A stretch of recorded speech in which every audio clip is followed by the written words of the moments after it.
আমার ভাইয়ের একটা কথা মনে পড়ে গেল। ব্রিটেনে আমার ভাই একজন আলেম তাবলীগ করার জন্য গেছেন, একজন দ্বীনের দায়ী ব্রিটেনে গেছেন। দেখেন একজন বৃদ্ধা মহিলা সে ফল বিক্রি করছে। আমার ভাইয়েরা ব্রিটেনের ওই ফল বিক্রেতা মহিলাকে জিজ্ঞাসা করলেন, আম্মা জান এত কষ্ট করে আপনি ফল বিক্রি করছেন, আপনার কি সন্তান নাই, আপনার কোনো স্বামী নাই? তখন বলল, হ্যাঁ আমার স্বামী আছে, সন্তান আছে, কিন্তু তারা কেউ আমার খবর নেয় না, বাদ কাপড় কেউ দেয় না। আমার ভাইয়েরা ওই ব্রিটেনের বৃদ্ধা মহিলা ডেকে বলে, তুমি কে? তখন তিনি বললেন, আমি মুসলিম, আমি একজন মুসলমান। মুসলমান শব্দটা শুনেই আর দাড়ি টুপি দেখেই তার জ্বলন শুরু হয়ে গেল। কারণ তারা মিডিয়ার মাধ্যমে বারবার দেখেছে, আর পত্র পত্রিকায় তারা বারবার শুনেছে দেখেছে, মুসলমান মানে টেররিস্ট, মুসলমান মানে সন্ত্রাসী। বলুন নাউজুবিল্লাহ। মুসলমান মানেই হলো নারী স্বাধীনতার আমার ভাইরা প্রতিবন্ধক, এই নারী স্বাধীনতার প্রতিবন্ধক, নারীদের আমার ভাইয়েরা অন্তরায় নারীদের স্বাধীনতা যারা এরকমভাবে হরণ করে নেয়, যারা হচ্ছে টেররিস্ট, যারা হচ্ছে সন্ত্রাস। মুসলমান মানে সন্ত্রাস, বলে মৌলবাদ মানে সন্ত্রাস, এই যে যারা অপপ্রচার করে। তখন ওই দায়ী ডেকে বললেন, না মুসলমান মানে সন্ত্রাস নয়, মুসলমান মানে টেররিস্ট নয়, শুনে রাখেন। তখন বললেন, মা আপনি জানেন না আপনার ছেলে আছে, মেয়ে আছে, বাবা আছে, কেউ আপনাকে দেখাশোনা করে না। অথচ যদি আপনি একজন মুসলমানের ঘরের সন্তান হতেন, আপনি যদি একজন মুসলমানের মা হতেন, মুসলমান হয়ে যেতেন, আপনি জানেন না তাহলে আপনার কখনোই ফল বিক্রি করার জন্য ঘরের বাইর হইতে হইতো না। কারণ হলো একজন মা, একজন মহিলা, তার জন্য 4 জন দায়িত্বশীল আছে। কয়জন? জোরে বলেন কয়জন? 1 নাম্বার তার বাবা নাই তো বড় ভাই, এই বড় ভাই নাই, স্বামীর কাছে চলে গেছে, স্বামী তার দায়িত্বশীল, স্বামী নাই তো তার সন্তান। চিল্লা বলেন ঠিক কিনা? আরো জোরে বলেন ঠিক কিনা? এই যে 4 জন আমার ভাইরা পর্যায়ক্রমে তাকে দেখাশোনা করবে, তার কামাই রুজি করতে হবে না, ঘরের আমার ভাইরা অভ্যন্তরীণ জায়গায় ঘরের মধ্যে থেকে সে খাবার পাবে। সম্মানিত আসনে আল্লাহ তাআলা মহিলাদেরকে সম্মানের আসন দিয়েছেন। আমার ভাইরা বন্ধু, আজকে নারী স্বাধীনতার নামে সমান অধিকারের স্লোগান চলছে। না না, সমান অধিকারের কথা ইসলাম বলে না, ইসলাম বলে ন্যায্য অধিকারের কথা। চিল্লা বলেন ঠিক কিনা? ন্যায্য অধিকার আর সমান অধিকার এক না। সমান অধিকার মিলে, ও মা তোমার রিক্সা চালাইতে হবে, গাড়ি চালাইতে হবে, 2 মনের বোঝা তোমার মাথায় নিতে হবে। ইসলাম সমান অধিকারে দেয় নাই, বরং তোমাকে অধিকার বেশি দিয়েছে। ইসলাম মা জাতিকে ন্যায্য অধিকার দিয়েছে, বলে ঘরের বাহির হতে হবে না, তোমাকে কাপড় এনে দিবে, খাবার এনে দিবে, তোমাকে সব এনে দিবে, সব ব্যবস্থা করবে। আমার ভাইয়েরা, এটার কারণ হইল ইসলামী শিক্ষা আমাদের সমাজে না থাকার কারণে অবস্থাটা শুরু হয়েছে। চিল্লা বলেন ঠিক কিনা? আমার ভাইয়েরা বন্ধু, আমার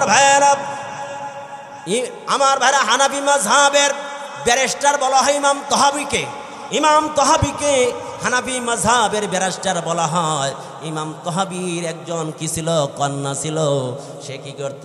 হাদিস লেখালেখি করত, ইমলা করাইতো, লেখাইতো, হাজার হাজার হাদিস লেখতো, লেখাইতো, ইমলা করতো, লেখাইতো। ইমাম তাহাবীর কন্যা। আমার ভাইরা একদিন ইমাম তাহাবী রাহমাতুল্লাহি আলাইহি এই ইবারতটা লেখাচ্ছেন, ইমলা করাচ্ছেন, ইদা নুজামিউহুন্না ইয়াকুনু কাদা। এই ইবারতটা যখন ইমলা করাচ্ছেন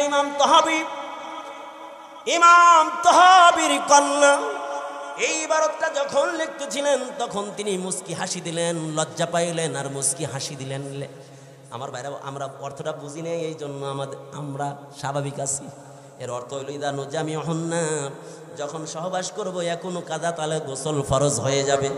এই ইবারতটা যখন মেয়েকে দিয়ে ইমাম তাহাবী হানাফি মাযহাবের ব্যারিস্টার বলা হয়, ইমাম তাহাবী যখন এই ইবারতটা তার মেয়েকে দিয়ে লেখাইতেছিলেন, ইমলা করাইতেছিলেন, তখন তার মেয়ে এই ইবারতটা লিখতেছিলেন আর মুস্কি হাসতেছিলেন। এই মুস্কি হাসি দেখে বাবা ইমাম তহাবি রহমাতুল্লাহ নজর যখন মেয়ের দিকে পড়েছে, বলে এই যে মুস্কি হাসি দিয়েছে, তিনি লজ্জা পেয়ে, ইতিহাসে লেখা হয় তিনি এত লজ্জা করেছেন, এত লজ্জা লেগেছে, এই লজ্জার কারণে তিনি মৃত্যুবরণ করেছেন। আমার ভাইয়েরা, যেই কথা বলতেছিলাম, মহিলারাও বড় বড় শিক্ষিত ছিলেন। আর আয়েশা সিদ্দিকার জীবনীতে দেখেন 2000-এর অধিক তার থেকে হাদিস রওয়ায়াত আছে। ফিকার ক্ষেত্রে, তাফসীরের ক্ষেত্রে, যে কোনো মাসাইলের ক্ষেত্রে যখন সাহাবায়ে কেরাম সমস্যা পড়তেন, হযরত আয়েশা সিদ্দিকার কাছে গিয়ে তিনি হল করতেন। আমার ভাইরা একটু লক্ষ্য করে শুনি, আবু বকর, আমার ভাইরা হযরতে আবু বকর তিনি কি করলেন? আমার ভাইরা ফাতেমা একজন মহিলা, তার বাবার নাম ছিল আলাউদ্দিন। আলাউদ্দিন রহমাতুল্লাহ আলাইহি তার সন্তান ফাতেমাকে দিয়ে হাজার হাজার হাদিস এমলা করাইতেন, ফতোয়া লেখাইতেন। এই যে হাজার হাজার ফতোয়া লেখাইতেন, শায়েখ আলাউদ্দিন তিনি ঘোষণা দিলেন, আমার এই মেয়ে ফাতেমার জন্য স্বামী ওই ব্যক্তিকে স্বামী হিসাবে চয়ন করব যে সুন্দর একটা কিতাব লিখতে পারবে, যেই কিতাবটা আমার পছন্দ হবে। তখন আবু বকর আস-সাকান তখন তিনি একটা কিতাব বাদায়া সানায়া একটা এই কিতাব লিখলেন। বাদায়া সানায়া নামক এই কিতাবটা লিখে যখন শেখ আলাউদ্দিনের দরবারে পাঠালেন, এই কিতাবটা পেয়ে তিনি অনেক পছন্দ করলেন। আমার বাবা আলাউদ্দিন রহমাতুল্লাহ, শেখ আলাউদ্দিন রহমাতুল্লাহ তার কলিজার টুকরা কন্যা ফাতেমাকে তার সাথে বিবাহ দিয়ে দিলেন। আমি বুঝাতে চেয়েছিলাম, আজ থেকে অনেক আগে অনেক এমন মহিলা ছিল যারা বড় বড় মুফতি ছিলেন, কিন্তু এখন অবস্থা হয়েছে বড় বড় গায়ক পাওয়া যায়, গায়িকা পাওয়া যায়, কিন্তু আলেমা মুফতি পাওয়া যায় না। আমরা যদি মেয়েদেরকে আলেমা বানাই, মুফতি বানাই, বড় বড় মুদাররিস বানাই, বলেন দেখি আজকে যত সন্ত্রাসী ধরা পড়ে, এই যত সন্ত্রাসী ধরা পড়ে, যত চাঁদাবাজ ধরা পড়ে, যত ওয়াকারেন্সি ধরা পড়ে, বলেন দেখি একজন মাদ্রাসা ছাত্র পাওয়া যায়? একজন বলেন মাদ্রাসার ছাত্রী পাওয়া যায়? না না না, পাওয়া যায় না। কোনো ওয়াকারেন্সের সাথে একজন আলেম জড়িত না, একজন মাদ্রাসার ছাত্র জড়িত না, ছাত্রী জড়িত না। বোঝা গেল ছাত্রী আর ছাত্র আলেম হইল জাতির শ্রেষ্ঠ সন্তান। যদি এই দেশকে শ্রেষ্ঠ দেশ বানাইতে চান, তাহলে আগামীর ভবিষ্যৎ আলেমদের হাতে এই দেশ তুলে দিতে হবে। চিল্লা বলেন ঠিক কিনা? আগামীতে যদি এই দেশে ইসলামী হুকুমত কায়েম করতে পারো, ইসলামকে যদি সংসদে নিতে পারো, আল্লাহর কসম করে বলা যায় তাহলে চাঁদা বন্ধ হয়ে যাবে, চাঁদাবাজি বন্ধ হবে। আমার ভাইরা, জালেম চলে গেছে, আবার কিছু স্বৈরাচার জালেম দাঁড়ায় গেছে। চিল্লা বলেন ঠিক কিনা? যারা আসার আগে এখন থেকে চাঁদাবাজি শুরু করে দিয়েছে, এই চাঁদাবাজি বন্ধ করতে হলে, ইসলামকে ক্ষমতায় না নিলে আমার ভাইরা চাঁদাবাজি বন্ধ হবে না, স্বৈরা শাসন বন্ধ হবে না, এই দেশে হামলা মামলা বন্ধ হবে না। আমার ভাই, হামলা মামলা যদি বন্ধ করতে চাও, আগামীতে আলেমদেরকে এই দেশের ক্ষমতায় নিতে হবে। এই জন্য কে কে রাজি আছে চিল্লায় বলেন নারায়ে তাকবীর।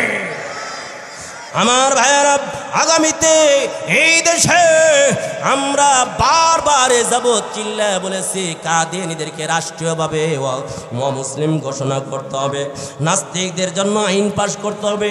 কত চিল্লাই না, আজও পর্যন্ত তারা আইন পাশ করে নাই। আমার ভাইরা, আগামীতে ইসলামকে ক্ষমতায় নেন, দেখেন চিল্লাই তো হবে না, এমনিতেই নাস্তিকদের বিরুদ্ধে আইন পাশ হবে। চিল্লা বলেন ঠিক কিনা? আগামীতে কাদিয়ানীদের বিরুদ্ধে অমুসলিম ঘোষণার আইন সংসদে এমনিতেই বাস্তবায়ন হবে। আমার ভাইরা, কাদিয়ানীদেরকে অমুসলিম ঘোষণা করার জন্য, নাস্তিকদেরকে এই দেশ থেকে তাড়ানোর জন্য, যাতে করে ওরা মাথা উঁচা করে বই মেলার মতো আঘাত না করতে পারে, এই জন্য যেখানে ওরা দাঁড়াবে সেখানেই প্রতিহত করার জন্য কে কে রাজি আছে? তুই হাত তুলে দেখাও। আল্লাহ পাক আমাদেরকে একদম সংক্ষিপ্ত অগোছালো কথার উপরে যা কিছু শুনলাম আমাদেরকে আমল করার তৌফিক দান করেন। হুজুর আসছেন, হুজুরকে বসা রেখে কথা বলা এটা বেয়াদবি হবে। আল্লাহ পাক আমাদেরকে যতটুকু শুনলাম, আর মূল আলোচ্য বিষয় হচ্ছে এটা যে ইসলামী শিক্ষা না দিলে মানুষ হওয়া যাবে না। রসুল আসছেন বুইস্তু মুআল্লিমান লিউতাম্মিমা মাকারিমাল আখলাক, রসুল আসছেনই মানুষকে সভ্য জাতি বানানোর জন্য, সভ্য মানুষ করে গড়ার জন্য। সুতরাং সভ্য মানুষ হতে হলে সভ্য মানুষের শিক্ষা নিতে হবে।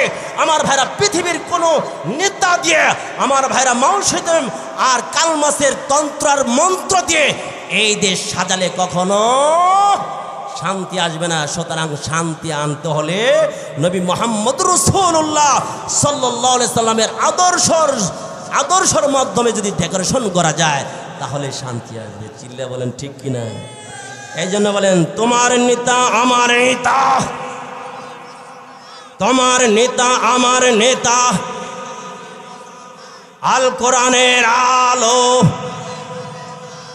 কোরআন সুন্নাহর আলো, সংসদে জালো। আল্লাহ পাক তৌফিক দান করেন। আমিন। আখির দাওয়ানা আলহামদুলিল্লাহি রাব্বিল আলামিন। আসসালাম।